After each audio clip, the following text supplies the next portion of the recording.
வணக்கம். தமிழ்நாட்டை பொறுத்த வரைக்கும் தற்போது தொடர்ந்து அரசியல் ரீதியான படுகொலைகள் நடந்துட்டு வர்றதை நம்மளால் பார்க்க முடியுது.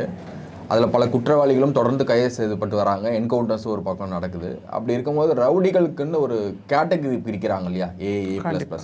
அந்த மாதிரி என்னென்ன கேட்டகரி இருக்குது, அதுக்கான அர்த்தங்கள் என்னன்றது சொல்ல முடியும்? எஸ், வணக்கம். நீங்கள் கேட்ட மாதிரி தான். இப்போது ரீசெண்டாக நம்ம பார்த்தோம் நிறைய அப்படின்னா வந்துட்டு எங்கே கேள்விப்பட்டாலும் எந்த சேனல்ஸ் ஓப்பன் பண்ணாலும் ரவுடிஸ் அப்படின்னு சொல்கிறோம். பட் எஸ், ரவுடிஸ் இருக்காங்க.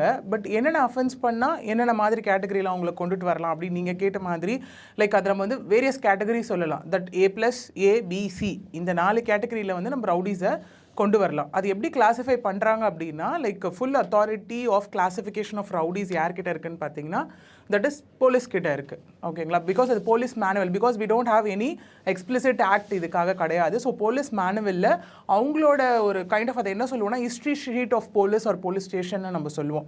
ஒரு for example commissioner, DGP, SP அவங்கவுங்க ஒரு சர்க்கிளில் இருக்க வந்து அந்த ஹையர் அத்தாரிட்டி வந்து அந்த ஹிஸ்ட்ரி ஷீட் வச்சுருப்பாங்க.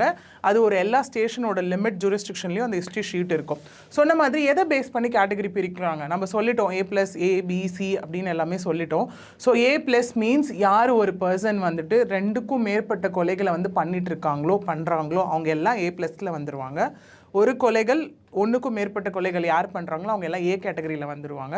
ஸோ இந்த 3மே எப்படி considered as a most serious அஃபென்ஸில் வந்துடும். ஏன்னா ஒருத்தவங்களை கொலை பண்ணுறது அப்படிங்கிறது சாதாரண விஷயம் கிடையாது.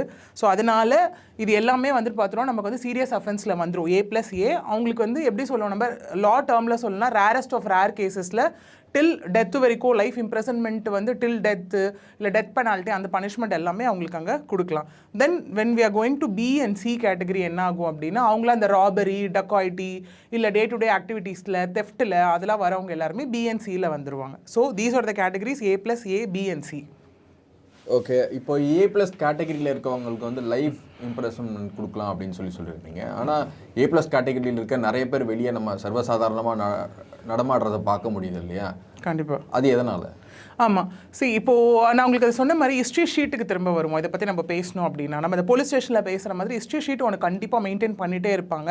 ஏன்னா லா பொறுத்த வரைக்கும் எப்பவுமே என்ன அப்படின்னு பார்த்தோன்னா இப்போ ஈவன் எனாக்ட்மெண்ட் ஆஃப் நியூ லாமே எதை பற்றி பேசுது அப்படின்னா which is speaking on preventive method rather than giving punishment. என்னன்னா rehabilitation method பற்றி தான் பேசுகிறாங்க. என்ன இருந்தாலும் ஒரு உயிரை எடுக்கக்கூடாது, கொல்லக்கூடாது. So instead of that we can give a chance for them to realize their mistake. ஒரு தப்பு ஒருத்தவங்க பண்ணிட்டாங்கன்னா அவங்கள எப்படி சொல்கிறது, அவங்க புரிஞ்சுக்க வைக்கிறதுக்கு ஐயோ நான் தப்பு பண்ணிட்டேன், அது ஏதோ ஒரு விஷயத்தினால பண்ணியிருக்கலாம், அவங்கள உணரத்துக்கான ஒரு தருணங்கள் கொடுக்கும் போது இந்த categories of rowdies and history sheet மாறிக்கிட்டே இருக்கும். இப்போ சில போலீஸ் என்ன பண்ணுவாங்க அப்படின்னு பார்த்தீங்கன்னா ஒருத்தவங்க இருக்காங்க, ஒரு ரவுடி இருக்காங்க, that is the person is an A category, A+ category அப்படின்னா அவங்கள வந்து கீப் ஆன் வந்து வாட்ச் பண்ணிகிட்டே இருப்பாங்க. ஃபார் எக்ஸாம்பிள் அவங்க 2 வருஷம் 3 வருஷத்துக்கு வந்து அவங்க ஏதோ ஆக்டிவிட்டி பண்ணலை அப்படின்னா ஆட்டோமேட்டிக்காக அந்த பர்சன் A+லேருந்து ஏக்கு வந்து மாற்றப்படுவாங்க.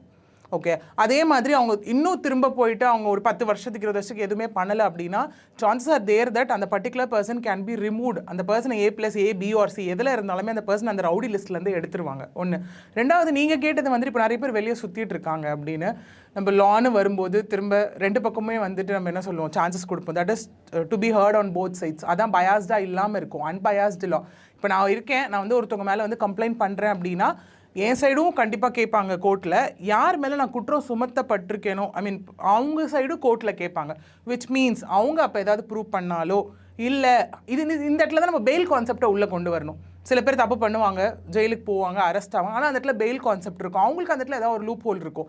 இந்த மாதிரி பெயிலில் வெளியே வந்து அதுக்கப்புறம் ட்ரையல் போகும். Depends with the case nature. Actually 2 வருஷம் 6 மாதம் 3 வருஷம் 4 வருஷம் 5 வருஷம் அந்த கேஸ் முடிகிற வரைக்கும் ஆட்டோமேட்டிக்காக பெயில் வாங்கிட்டாங்கன்னா அவங்க வெளியே சுற்றிட்டு தான் இருப்பாங்க அந்த இடத்துல. பட் இங்கே என்ன ஒரு மெயினான பாயிண்ட் நம்ம நோட் பண்ணணும் அப்படின்னா அவங்க அப்படி வெளியே சுற்றுற பீரியடில் வந்து போலீஸ் சும்மாலாம் விட்டுற மாட்டாங்க. That is called as conditional bail. அவங்க இவ்வளோ நாள் வந்து சைன் பண்ணணும், இதெல்லாம் பண்ணணும், அவங்க கரெக்டான ஆக்டிவிட்டியில் இருக்காங்களா, திரும்ப வந்து நம்ம ஒரு கான்செப்ட் சொல்லணும்னா ஹேபிச்சுவல் அஃபெண்டர்னு ஒரு கான்செப்ட் சொல்லுவோம். அவங்க வெளியே வந்த அப்புறம் ஓகே அந்த ட்ரையல் ஒழுங்காக போகிற வரைக்கும் ஒழுங்காக இருக்காங்களா, இல்லை திரும்ப அவங்க ஒரு கொலை பண்ணிவிட்டு பெயிலில் வெளியே வந்திருக்காங்க, திரும்ப அவங்க அடுத்த கொலைக்கு முயற்சி பண்ணுறாங்க அப்படின்னும் போது ஃபார் ஷோர் செகண்ட் பெயிலுன்ற ஒரு விஷயம் வந்து கொஷின் மார்க் ஆகி chances are there that trial நடக்கும்போது அவங்களை ஜெயிலுக்குள்ளே போட்டுருவாங்க. ஓகே, இந்திய சட்டப்படி ஒருத்தர் ஒரு கொலை பண்ணுறாரு, மோட்டிவோட பண்ணுறாரு அப்படின்னா அவருக்கு என்ன தண்டனை ஒரு கொலை செய்கிறவர்? கண்டிப்பாக. இப்போ நம்ம திரும்ப வந்து பார்க்கணும்னா மோட்டிவ், இப்போ நம்ம லா பொறுத்த வரைக்கும் நீங்கள் கேட்ட மாதிரி மோட்டிவ், இன்டென்ஷன் அண்ட் ப்ரிப்பரேஷன் இது எல்லாமே தான் நம்ம சொல்லுவோம். தட் இஸ் வாட் என்னன்னா ஸ்டெப்ஸ் ஆஃப் கிரைம் அப்படின்னு சொல்லுவோம். ஒருத்தவங்க வந்து ஃபஸ்ட்டு ஒருத்தவங்களை கொலை பண்ணுறாங்க அப்படின்னா கண்டிப்பாக அவங்களுக்கு ஏதாவது மோட்டிவ் இருக்கணும் அந்த இடத்துல. நான் ஒருத்தரை கொலை பண்ண போகிறேன்னா எனக்கு ஏதாவது ஒன்று இருக்கலாம், மேபி ரிவெஞ்ச் இருக்கலாம், இல்லை என்னோட தொழில் எதிரியாக இருக்கலாம், இல்லை அவங்களுக்கு என்னவா வேணா இருக்கலாம். அடுத்தது அதுக்கான இன்டென்ஷன் இருக்கணும் எனக்கு. சரி அவங்கள தான் நான் கொலை பண்ண போகிறேன் அப்படிங்கிற. அடுத்தது ப்ரிப்பரேஷன் இருக்கணும். நான் எந்த வகையில் அவங்களுக்கு கொலை பண்ண போகிறது. தட் இஸ் லைக் சொல்லுவாங்களா, ஸ்கெச் பண்ணாங்க, மேப்பிங் பண்ணாங்க, அந்த மாதிரியெல்லாம். அவங்கள நான் கத்தியால் கொலை பண்ண போகிறேன், இல்லைனா ஆள் வச்சு அடித்து கொலை பண்ண போகிறேன், இல்லை கூலிப்படையாக செட் பண்ண போகிறேன், அந்த மாதிரி என்ன வேணால் அவங்க ப்ரிப்பரேஷன் பண்ணலாம். இது எல்லாமே பண்ணுறவங்க யாரும் தெரியாமல் பண்ண மாட்டாங்களே. ஏன்னா ஒரு குழந்தை கிடையாது, ஒரு லா பிஃபோர் போய் நின்றுட்டு எனக்கு எதுவுமே தெரியாது, ஐம் நாட் அவேர் ஆஃப் அப்படின்னு சொல்ல முடியாது. இந்த இடத்துல நம்ம சொல்லுவோம், mistake of fact is an excuse, mistake of law is not an excuse. ஒரு லா இருக்கே எனக்கு தெரியாதுன்றதை யாருமே அதை மறுக்கவே முடியாது. அப்படி வித் இன்டென்ஷனோட தெரிஞ்சு கொலை பண்ணுறவங்களுக்கு அது டு த சீரியஸ் நேச்சர் இருந்தால் நான் உங்களுக்கு திரும்ப திரும்ப சொல்கிற மாதிரி நம்ம லா வந்து ரேதர் தேன் பனிஷ்மெண்ட்டை கான்சன்ட்ரேட் பண்ணுறதுக்கு பதிலாக அவங்களையே நம்ம திருந்துறதுக்காக அவங்களை ஐசோலேட் பண்ணி ஒரு சான்ஸ் கொடுக்கக்கூடாது அப்படிங்கிறது தான் நம்மளோட ஜெயில் சிஸ்டம் ஆக்சுவலி. அப்படி இருக்கவங்களுக்கு லைஃப் இம்ப்ரெசன்மெண்ட் டில் டெத் கொடுக்கலாம், இல்லை லைஃப் இம்ப்ரெசன்மெண்ட் கொடுக்கலாம். ஏன்னா நம்மளோட லா படி பார்த்தீங்கன்னா டெத் பெனால்ட்டி அப்படிங்கிறது ரேரஸ்ட் ஆஃப் ரேர் கேசஸ் தான். ரொம்ப ரொம்ப ரொம்ப ரேர். நீங்கள் எப்படி சொல்லி இவ்வளோ நாள் எடுத்துக்கிட்டோன்னா நம்ம விரல் விட்டு எண்ணிடலாம் டெத் பெனால்ட்டி எவ்வளோ கொடுத்துருக்காங்கன்னு. So chances are there that life penalty can be awarded to them. Like what இந்த ரேப்பு, கேங் ரேப்பு, அது எல்லாமே வந்துட்டு to the rarest of rare. நம்ம இப்போ டெல்லி நிர்பயா கேஸ் பார்த்தோம், அதுதான் ஒரு இருக்கிறதுல லேண்ட்மார்க்கான ஒரு கேசஸ். பட் இடத்துல ஒரு we do have a contradictory system here. என்ன அப்படின்னு பார்த்தோன்னா ஹியூமன் ரைட்ஸ் வயலேஷன் ஒரு கான்செப்ட் வந்துட்டு உள்ளே வந்துடும் ஆக்சுவலி உங்களுக்கு. ஏன்னா ஹியூமன் ரைட்ஸ் படி என்னென்னா ஒரு உயிரை எடுக்கவோ யாருக்குமே எந்த அதிகாரமே கிடையாதுன்னு நம்ம சொல்கிறோம். But at the same time we need to think that ஏன் உயிரை எடுக்கிறாங்க ஒரு பர்சன். அவங்க ஒன்றும் சும்மா ஒரு நல்லவங்களோ ஒரு தேசத்துக்காக போராடின பீப்புளோ கிடையாதுல்ல. அவங்களும் நிறைய பேர் லைஃப் எடுத்திருக்காங்க. ஒரு சின்ன குழந்தைய வந்துட்டு பார்த்தீங்கன்னா ஒரு கேங் ரேப் பண்ணியிருக்காங்க. இப்போ ரீசெண்டாக கூட நம்ம நியூஸில் பார்த்துருப்போம். ஒரு குழந்தைய வந்து 2 குழந்தைங்களை வந்து 15 பேர் 2 வருஷமாக வந்து அசால்ட் பண்ணாங்க. தட் இஸ் லைக் விழுப்புரம் கோர்ட்டில் தான் ரீசெண்டாக ஜட்மெண்ட் ஆச்சு. அதில் ஒரு குழந்தை இறந்தே போயிட்டா. அதில் அவங்களுக்கு வந்து பார்த்தீங்கன்னா அந்த 8 பேரில் வந்துட்டு சில பேருக்கு டெத் பெனால்ட்டி கொடுத்துருக்காங்க. ஸோ இந்த மாதிரி கேசஸ் எல்லாமே வந்துட்டு இது வரைக்கும் நீங்கள் லேண்ட்மார்க் ஜட்மெண்ட்ஸ் எல்லாம் எடுத்து பார்த்தோன்னா விமெனுக்கான ஒரு அகெயின்ஸ்டான கிரைமுக்கு தான் அதிகபட்சமான டெத் பெனால்ட்டி அவார்ட் பண்ணப்பட்டிருக்காங்க. ஓகே, இந்த A+ கேட்டகரியில் இருக்கவங்க தொடர்ந்து இந்த கொலை குற்றங்கள் செஞ்சுட்டே தான் இருக்காங்க. நீங்கள் சொன்ன மாதிரி 2க்கு 3 4ன்னு கொண்டு போயிட்டே தான் இருக்குது. ஆனால் தொடர்ந்து அவங்க பெயிலையும் தான் இருக்காங்க. அவங்களுக்கான பனிஷ்மெண்ட் ப்ராப்பராக கொடுக்கப்படலை. அது லானுடைய மிஸ்டேக்கா இல்லை லாவில் இருக்க ஒன் ஆஃப் த லோ போல்ஸா? அது என்ன, எப்படி பார்ப்பீங்க நீங்கள்? இல்லை இப்போது அது நம்ம பேசணும் அப்படின்னா வந்துட்டு ஆல்ரெடி நம்ம நிறைய பேசியிருக்கோம் அதை பற்றி. என்னென்னா லா நிறைய இருக்குது சஃபிஷியண்ட்டாக தான். ஏன்னா நமக்கு வந்து ஒரு விஷயம் வந்துட்டு இல்லைன்னா தான் அதை வந்து நம்ம திரும்ப வந்து நியூவாக தேடி போவோம்.